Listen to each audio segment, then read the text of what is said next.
أنا عبد الله الشطي في طريقي الآن من الكويت إلى كربلاء لزيارة سيد الشهداء. هذه صرخة مظلوم، صرخة من زائر الحسين فليسمعها كل العالم. تم وضع علي شخصيا قيد أمني بمعنى إقامة جبرية من كان عمري 19 سنة. تم سحب جوازي بالقوة في مطار الكويت سنة 2020. وللعلم لا علي منع سفر ولا علي قضية واحدة ولا شيء من هالقبيل. ولما نراجعهم ونستفسر عن السبب ما يعطونا أي سبب.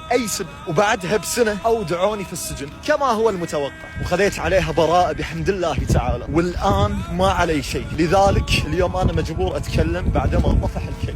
وترى بالمناسبة ما عندي شيء أخسره. الآن أنا راح أدخل في السنة الخامسة وأنا ممنوع من زيارة أئمتي وسادة الطهر من آل محمد. لا أطلب شيء إلا جواز سفر. جواز سفر حقي، حق إنساني، أبسط حق للإنسان أن يطلب لنفسه حق التنقل. هذا الحق أنا ما أملكه. منعتوني من الدراسة في الخارج، منعتوني من الزواج، بتزوج ماني قادر. الناس تقول هذا عليه قيد أمني. 5 سنوات نصبر على كل شيء إلا على فراق الحسين. والله ما نقدر طوال هذه السنوات.